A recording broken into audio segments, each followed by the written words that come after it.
As Pope Francis died, as the conclave was gathered, and as a new Pope, Robert Prevot, was named as Leo XIV, it seems opportune here to consider the past and, in the light of that past, the future of what is indubitably the most remarkable human institution, as both the oldest and the most widely spread, the Roman Catholic Church. And precisely since it is the greatest human institution, it is deeply affected by the existential crisis that is facing humanity now. A crisis in which it will, as I will argue in this video, replace the three institutions that are now considered central for humanity: the world market, the multinational concerns, and the state. And the Church is already preparing for that new role too. Just like 1500 years ago, it was called upon to replace the broken institutions of the former Roman Empire.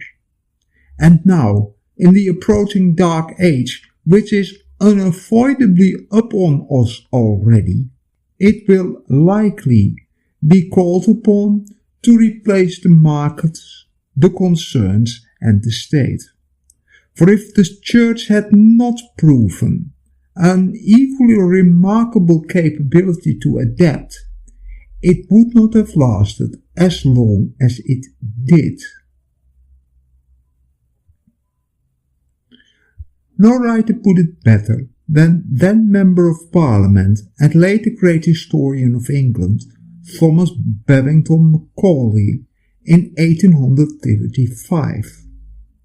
Though he wrote with a well of literary and historical allusions, which are opaque to modern readers nowadays, who miss the cultural bagage of the middlebrow readership of the early 19th century, the readership of the Edinburgh Review, which was yet the then parallel to the New York Review of Books, or the Times literary supplement of our times. Somewhat more highbrow than normal newspapers, but still meant for a general readership. Wrote Macaulay, quote, "There is not, and there never was on this earth, a work of human policy so well deserving of examination as the Roman Catholic Church. The history of that Church joins together the two great ages of human civilization. No other institution is left standing which carries the mind back to the times when the smoke of sacrifice rose from the Pantheon.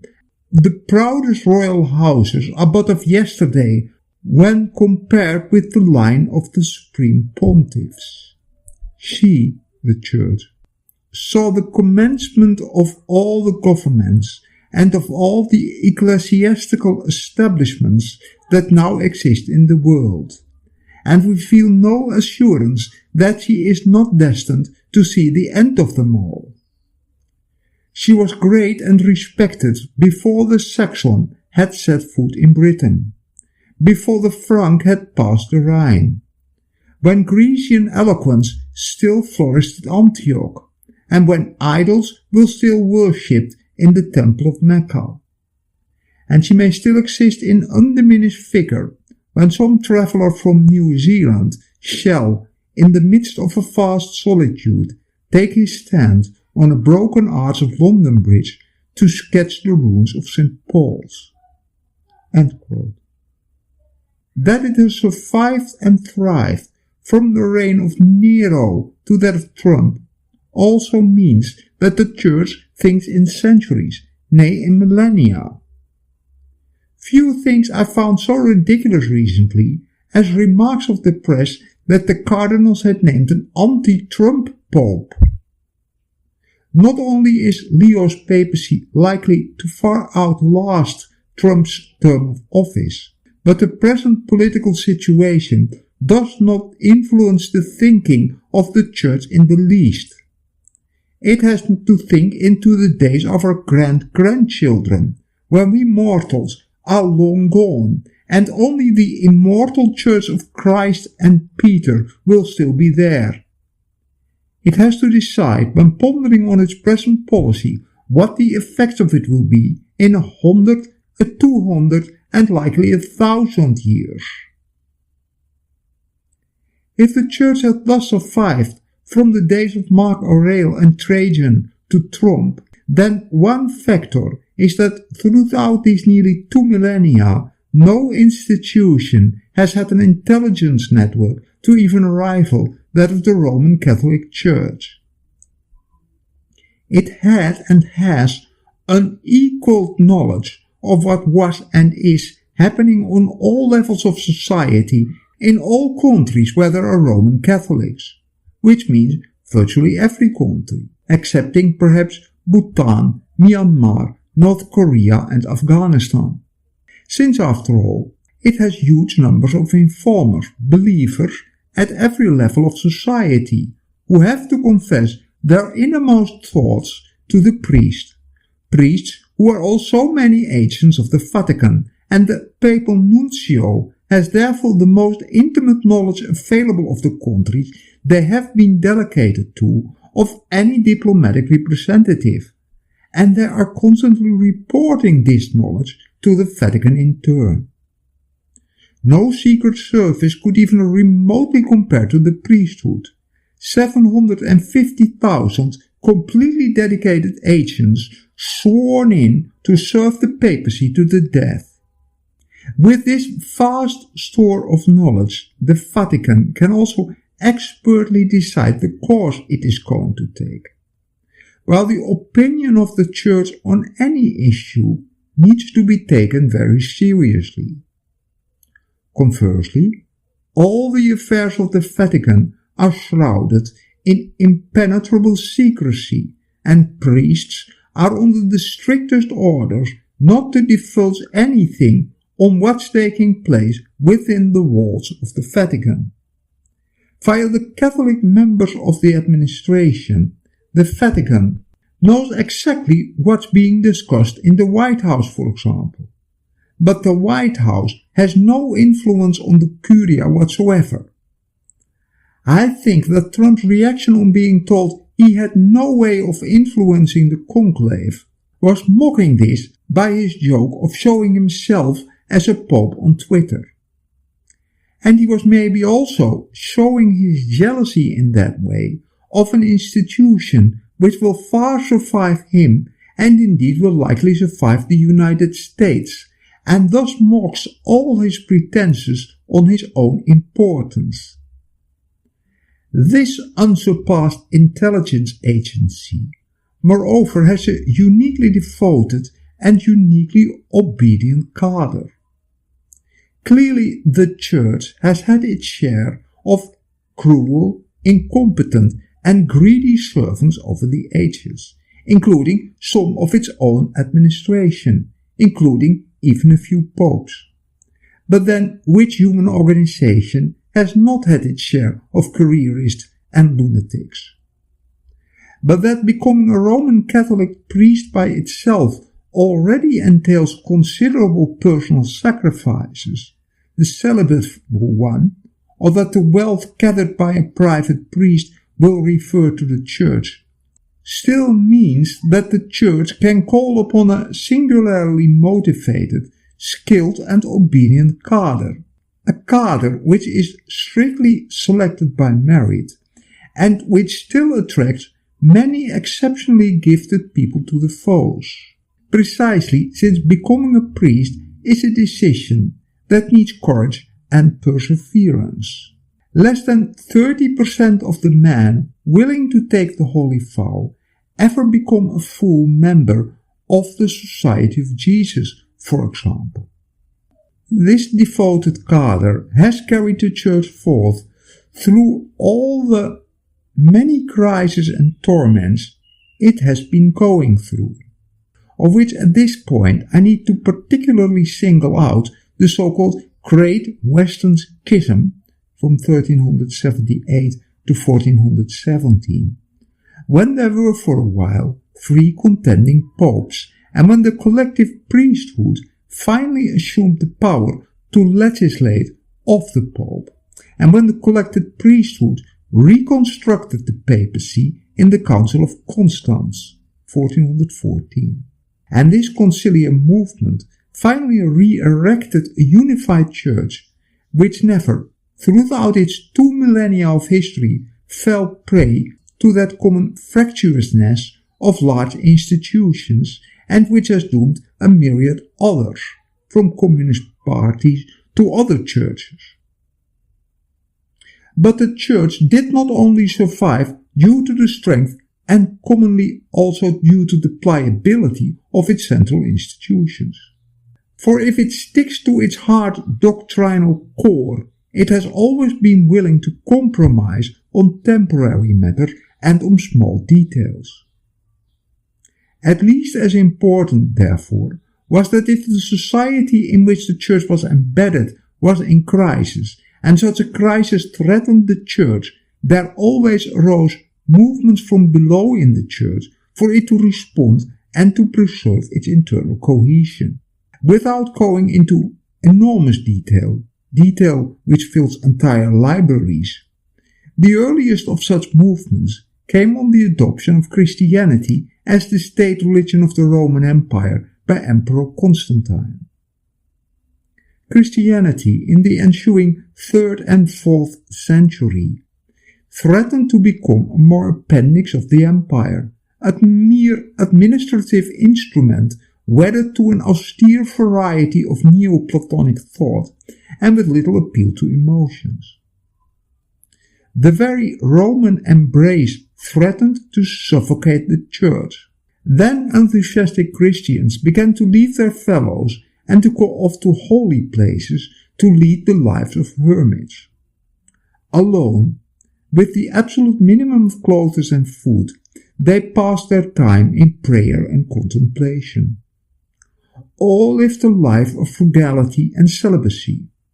Some mortified the body in more ingenious ways, as did the well-known Saint Simon the Stylite, who sat upon a pillar for decades. In the mid-4th century, this movement was formalized in the formation of monasteries, which became the refuge for the religious enthusiasts. These monasteries saved the church from becoming a mere instrument of the Roman emperors, and the monasteries became the bastions of the church and the refuge of Christians and Christianity in the dark days that lay ahead. Small wonder the Viking pagans always first targeted monasteries. The second such movement was the one led by Saint Benedict of Nursa in the early 6th century.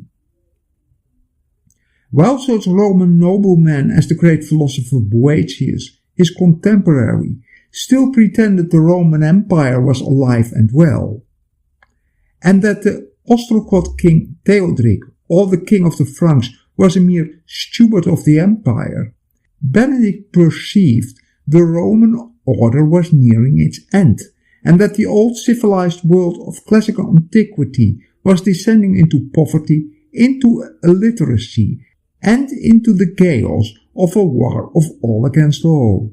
He also perceived that as the Roman state broke down ever further, the only other literate administration which could be called upon to replace it would be that of the church. A church which gradually, as Western Europe sank into darkness, indeed substituted for the Roman Empire. The church maintained the old Roman holidays in their Christianized form, such as Christmas and Easter. It maintained its administrative divisions in its dioceses, and it even preserved its style of building in its churches. The word basilica originally designated a Roman court building. Perceiving the darkness which lay ahead, while his learned contemporaries were still assuring him everything was fine, Benedict then tried to save what was most valuable in the Roman and Greek tradition by copying Roman and Greek texts in the monasteries before these were irretrievably lost.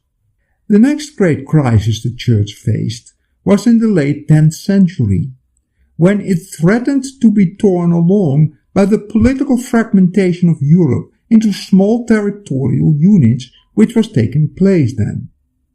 Ever more independent counties, duchies, and so on. The priests in this new feudal order were becoming mere employees and appointees of the local potentates of all these statelets. The unity of Western Christianity threatened to break down, and the Church threatened to become merely an appendix to all these local lordships. Against this arose, from 910 onward, a great groundswell movement of priests and monks led by Abbot Odo of the monastery at Cluny, who rejected that the Church should become dependent on lords in return for land, as it now threatened to become. From this Cluny movement ushered a broader reform movement in the 11th century, affirming on the one hand the idea of a peace of God against the all-pervasive anarchic feuding and fighting of that period, for high medieval Europe was one of the most violent societies in history. But it was an idea which was ultimately sublimated in the idea of chivalry and the call on the man of the sword to respect the sanctity of life and the possessions of the meek and the weak peasants, the old and the women. Together with the Church, this was a mighty civilizing influence on Europe and the main source of its music and poetry, which would revolve round chivalry for the next 400 years. And on the other hand, there was the idea of central papal authority over all of Western Christianity. That unity in Christ, which was to be the counterweight of the political fragmentation of Europe. The Church hoped, quote, through God's serenity to renew the lost light of truth and justice, restore the health of the whole Church, weakened to the point of ruin, to reform this Iron Age to one of gold with the hammer of just government. End quote. As Pope Gregor VII voiced the ideas of the Cluny movement. This Cluny movement ushered in the investiture controversy between the emperor and the pope, which ended in a seeming victory of the Church. A Church which remained, however, sufficiently dependent on worldly authority for Europe never to become a theocracy in the way that Tibet was, for example. Much of Europe's entire subsequent development follows from this. Following the triumph of the Church, during the investiture controversy, it became ever more obsessed with the pursuit of wealth and luxury, and this was where the next great grassroots movement, the one led by Franciscus of Assisi, was directed against. The only worthy life, the imitation of Christ for a Christian devotee, was a simple life, a life in poverty. Pope Francis was a lifelong follower of Francis of Assisi during his lifetime, and he tried to project his co-traveling with Francis beyond his life by stipulating he would only be allowed a simple marker in a parochial church rather than a sumptuous sepulchre in St. Peter's. As despite that movement though, the papacy was still enmeshed into worldly politics, the Pope was more or less taken hostage by the French king, and the seat of the papacy was in 1305 moved to Avignon, which ushered in one of the bleakest periods in the Church history, in which the Holy Church became a mere puppet of the kings of France. Until, in 1377, the Pope tried to establish himself again in Rome. The French cardinals then pushed a counter-pope forth, who continued to stay in Avignon. This ushered in the Great Schism, which I referred to already, and which was settled by another great grassroots movement, the conciliatory movement. It sought to settle the conflict within the Church by the holding of ecumenical councils, which overrode the authority of the Pope, but thereby re-established the authority of the Pope as well. As necessarily a movement aimed at the reconciliation of the various factions within the Church, and people indeed fought for their Pope's party to the death in the 14th century. The conciliatory movement could not settle a great many other abuses in the practice of the Church, such as the infamous sales of indulgences in the early 16th century, in which basically you could buy a shorter time in purgatory for money which was then sent to Rome for the building of the new St. Peter's Basilica. Such abuses led to the next big challenge for the Catholic Church, the Reformation. A reaction to the excessive opulence of the Church, and to its creative adjusting of Christian doctrine with no foundation in the original scriptures, and not in the least to the overly powerful position of the Pope. In the early 16th century, it seemed for a while as if Europe was going to be swept by this great movement of protest against the Church. But once again, within the Church, from the grassroots up, arose another movement, led by the two orders of the Capuchins and the Jesuits, to reform the Church and to make it conform more to the changing political and economic order in Europe. This movement is known as the Counter-Reformation. The Church managed to strengthen and reform itself sufficiently that by 1570 it had essentially stemmed the progress of the Reformation. Protestantism remained confined to the north of the Low Countries and Germany, to Scandinavia, to the Baltic countries, to England and to Scotland. Everywhere else it was effectually checked. In Hungary, for example, in Bohemia, in Poland, in Ireland, in southern Germany, and above all in France. This owed something to the efforts of kings and popes, but it owed more to the tireless toil of pastoral workers who endured any hardship to keep the flock in the Catholic Church together, and who were mostly more zealous than their Protestant antagonists. However, the long wars of the Reformation also led to a strengthening of the states, the absolute monarchy, and to a revulsion of any kind of confessional politics. It ushered in what came to be known as the interest of the state, and what is in turn the cornerstone of Europe's system of international relations. That is, that the interest of the state has nothing to do with religion and has nothing to do with ideology. Those rising national states increasingly resented a multinational church encroaching upon their absolute sovereignty over their territory, and they turned increasingly hostile to the Catholic Church.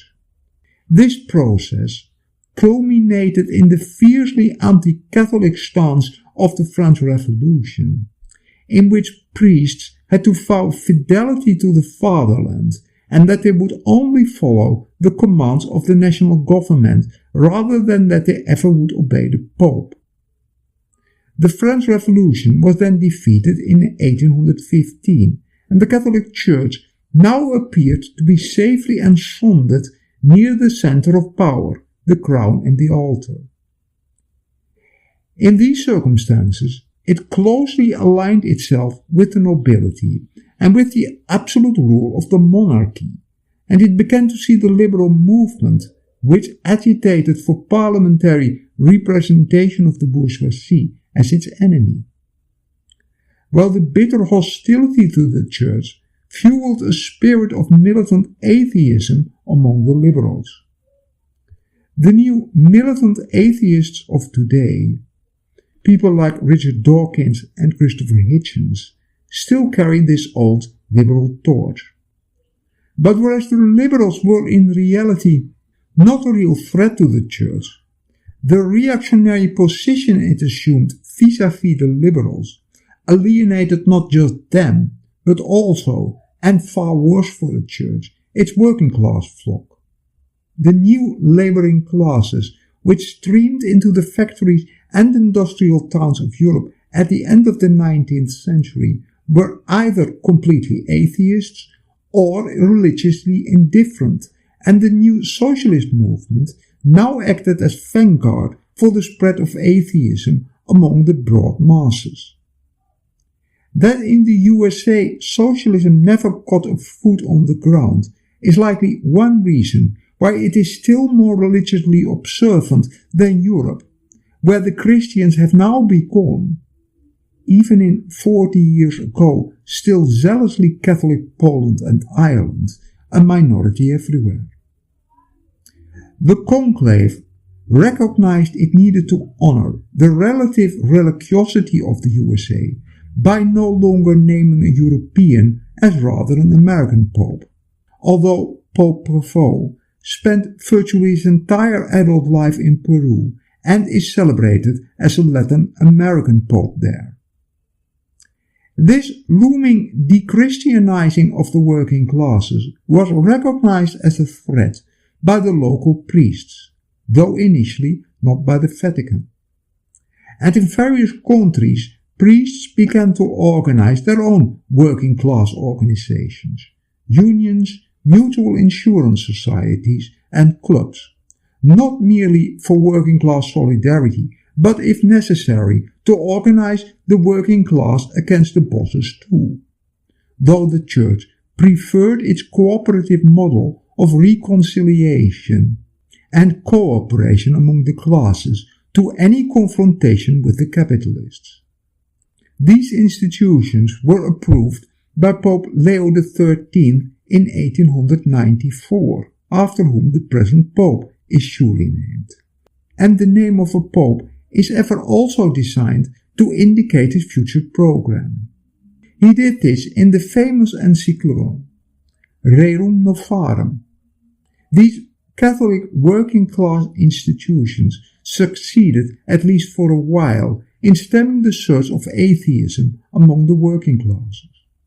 In sum then, the Church, while remaining faithful to its core beliefs and its institutions, has constantly been renewing itself to respond to shifts in society, not only in the present, but also to shifts that are foreseeable in the future, for which it is uniquely well posed, not just because of its unique global network of intelligence, but also because as an institution it can think in centuries, while politicians think no further than weeks and think tanks at best think in terms of decades, where it additionally bears particular emphasis, as Philip Jenkins argued in his brilliant book The New Christendom, The Coming of Global Christianity, that with declining populations and rising atheism,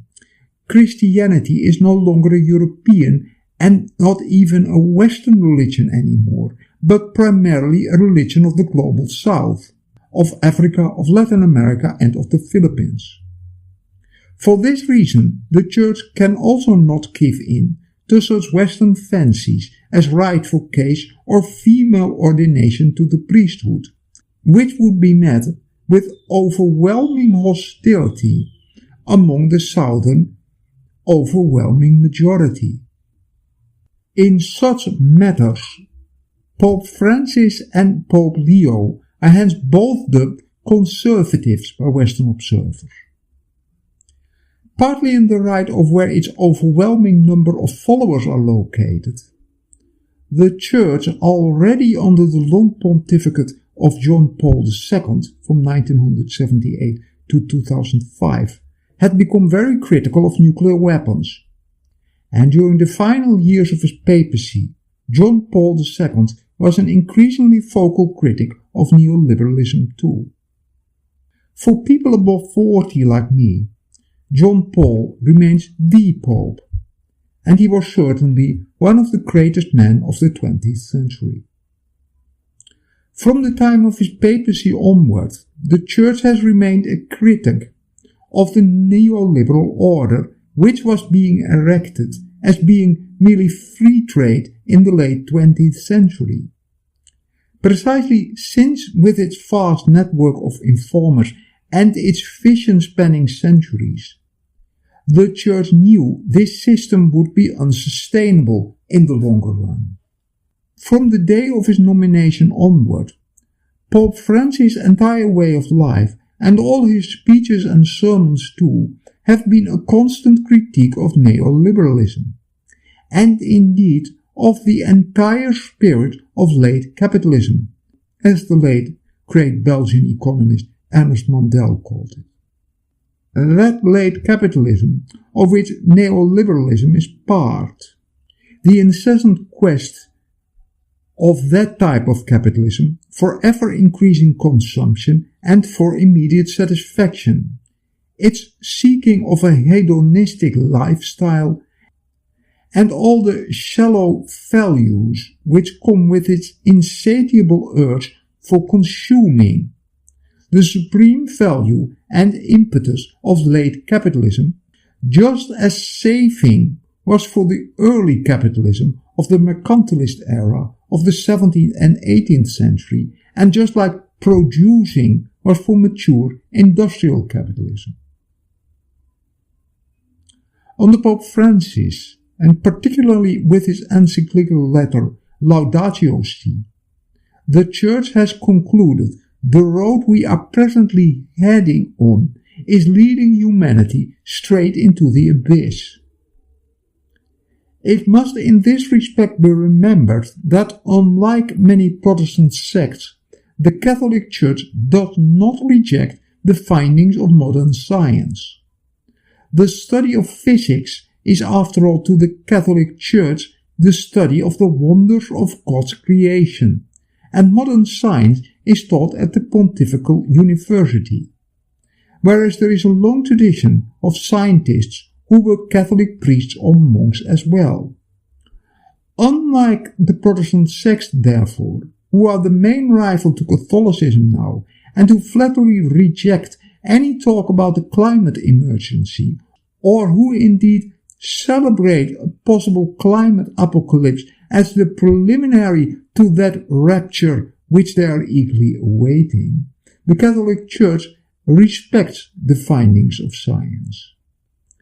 And science teaches us that we are not only heading towards catastrophe, but that such governments as that of the USA are still accelerating this descent into hell with their calls to drill, baby, drill. Not that Russia is any better in this respect. But if such great powers do not care about the climate, why should poor countries in the global south curtail their economic growth for the sake of the climate? If we are lucky, we are drifting now towards 3-degree warming by 2100 and by 2150 to 4 degrees warming. If we are unlucky, the melting of methane may drive the temperature up to 6 degrees, which will make human life impossible. To repeat, for politicians, 2026 is a long time in the future, as they do not think beyond the next election. And for planners and economists, 2030 is far into the future. A date when, to just remember, we ought to have lowered CO2 emissions by 30% compared to 2015 to stay within the acceptable safety standards of 1.5 degree warming, as all countries agreed on then, and they all agreed to do so in 2015. Instead, we have now increased CO2 levels by double that by 2030.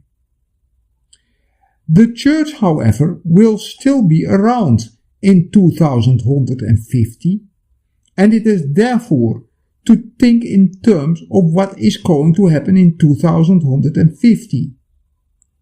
4 degrees may perhaps not sound as much, but it was the temperature the Earth last witnessed during the Permian period 290 million years ago, when there were crocodiles swimming in the Thames.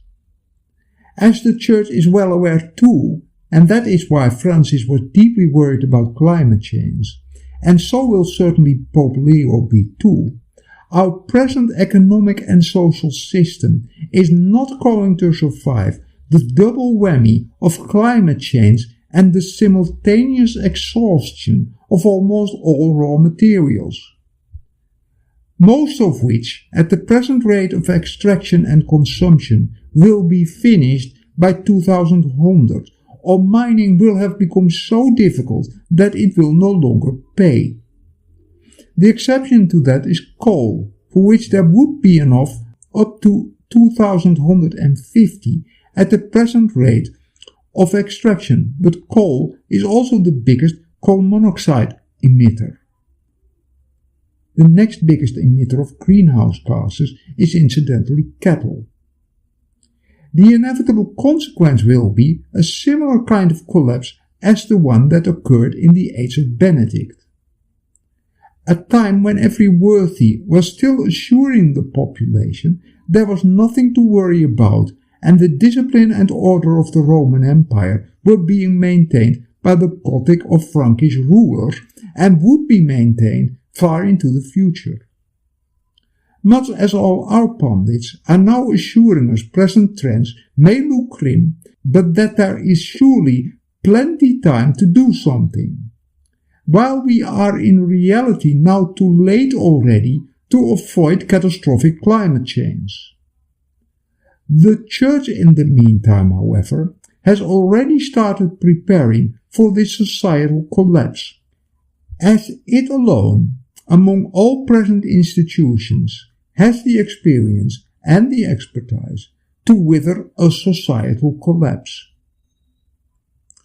Of our 3 present dominant institutions, the global marketplace will go first. With rising fuel costs and raw material prices, next to all the CO2 emissions of all its present flying and shipping, it will not be feasible anymore to ship in or to fly in any component of any machine from all over the world and from the other side of the world. And with the higher energy prices, the internet, of which we now expect so much, will disappear too. It may seem free, but the internet still takes the electricity of several cities and some total of smaller countries to run all those central computers which are needed for it. With it, social media will go too, and with increasingly difficult communications worldwide, institutions, including all those multinational corporations which can only function with instant communication, will disappear. With the exception of one multinational institution, the oldest and the most widespread human network, a Catholic Church which was indeed already global in that first century when the Acts of the Apostles were written. Their travels, after all, covered the whole sweep of the then known world. After globalization, the multinational concerns, and with it late capitalism, will collapse. A recent report of the German insurance company Assurance, for example, pointed out that with climate change, the risk of insuring objects will become too high to allow insurance anymore. If central Manhattan would be flash flooded, as is certain to happen with even 2 degrees warming, the combined foreseeable claims would be so high that the insurance companies cannot write out insurance policies anymore, since in that case the sums they would have to pay would far surpass all their available funds. But the capitalist economy, as Assurance pointed out, cannot function without insurance. Without it, nobody would ship anything or build anything. Above all, though, as David Attenborough classically pointed out, anybody who thinks you can have infinite growth on a finite planet is either mad or an economist. With every degree of global warming, crop yields will fall back by 30%. And much of the world's best land, with a third of the present world's population on it, will be flooded. This will ensue in a rapidly decreasing global population, and the inevitable consequence of these three things is a long-term economic contraction lasting for decade on decade. But capitalism must make 3% profit to repay loans to obtain investments, and hence it requires a constant 3% growth. With a shrinking economy, the system will not be able to survive for much longer anymore. At the earliest by 2100, perhaps 2125, capitalism will have collapsed, likely to be first replaced by various stopgap economic systems, which I can safely predict will gravitate towards various forms of socialism. And as the economic system then further contracts with the ongoing global warming, it will be replaced by an ever more local economy, one where goods are largely produced locally. Trade comes no further than provincial or at best continental boundaries, and the overwhelming majority of people are thrown back to working on the land. Do not be mistaken here. We have been there before. This is the very same process, as archaeology has now abundantly confirmed, as took place in Europe during the late Roman Empire from roughly 400 to 700 Anno Domini. And as the ephemeral late Roman urban elites living on their rural villas disappeared, the process of production was instead organized by the one solid, well-organized, highly motivated, meritocratic and highly disciplined institution which remained in that contracting economy, by the clergy and by the monasteries.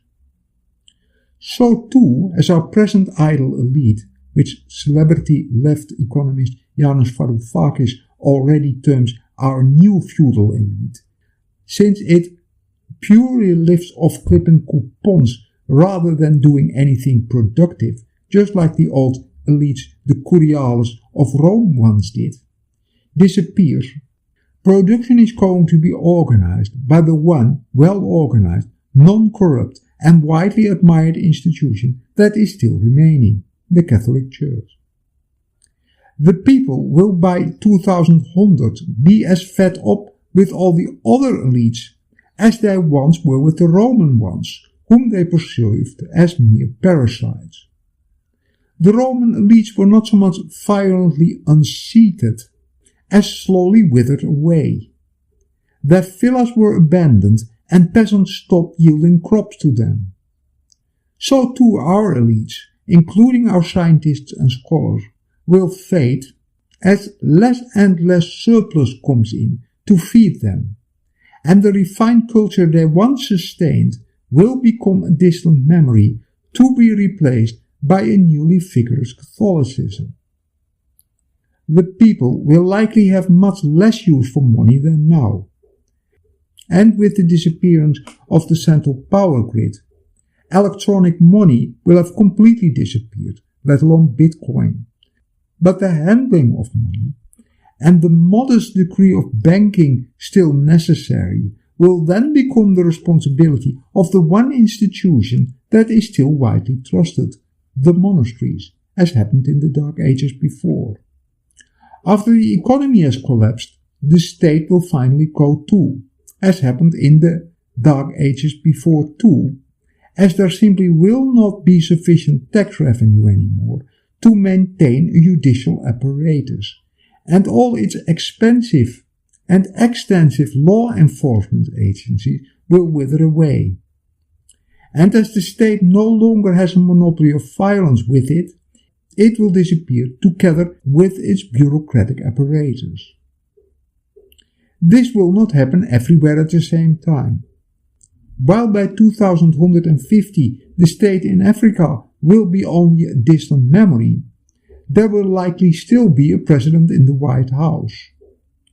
He will likely still be pretending to be the global leader too.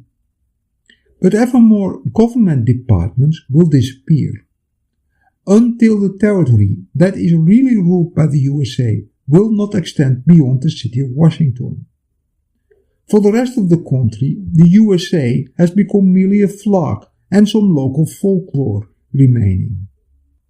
People will still be singing the Star-Spangled Banner, but few will have any experience with the country it was once referring to. Some state functions will, however, still be necessary. People will still quarrel over land, or fight with their spouses or their neighbors. Somebody has to watch the weights are accurate and that coins are not counterfeited. Somebody has to take care that innkeepers close in at times that other people are allowed some sleep, and so on. And the logical person to turn to in such a case will be the priest, and in higher cases the bishop. The priests will probably convene a tribunal of local worthies to speak law once a week, and the bishop may call a tribunal of the diocese together. The priest is the obvious choice to substitute for the state and its old functions of adjudicating differences. For the priests, unlike lawyers and judges, are no mere unproductive parasites, which in a Dark Age society people can no longer afford. While taking care of keeping the peace in their district, the priests at the same time looks after the spiritual well-being, the mental health of the community. So that people, as the end of the 22nd century is approaching, may live a happy, fulfilling life. And they may well feel they do. Preferable in many ways to the isolated boxes in which individuals in the metropolitan cities spend their entire life nowadays, mostly filled with doing bullshit jobs. And the church will not just provide a sense of togetherness and community. It will also fill people with the consciousness that for all their struggles in their daily life, they can expect rich rewards in the afterlife. While our present obsession with consumption is above all an attempt to fill the void in filling in the meaning of life which remains after the death of God. We no longer exist to serve God and to procreate. In the West, we merely exist to consume and are too tired to procreate because of the money we need to gather to consume. Anno 2150 will be a time beyond technology. It will either be shunned or tabooed as having brought about the catastrophic deterioration of the climate, which our grandchildren will argue is a divine judgment wrought by godless technology and godless thought, or the technology will be cast aside as useless, exactly like video recorders or the floppy disks are now. Not because of advances in technology, however, but because of the regression of technology. Within 40 years, we will likely run out of rare earth, for example. And with it, no single smartphone and no single computer can function anymore. And all that technology will then go the way of the floppy disk. What may be preserved of our times into 2150 are our ideas about maths. Much of our observational science, which our successors will realize is superior to theirs, as space exploration has stopped, and much of our theoretical knowledge about medicine, about genetics and so on. People will still be trained in that, and it will be studied in monasteries in particular, which will become the new bastions of learning. Precisely as Jacob Miller foresaw in his great science fiction novel Canticle for Leibowitz. But our grandchildren will still wonder about us. They may say, if they had all that knowledge, and they well knew they were destructing the earth on which we, their own grandchildren, had to live, why did they not act on that knowledge? Christ's words, Lord, forgive them, for they do not know what they do not apply to us. We are fully cognizant of what we are doing. And in the Catholic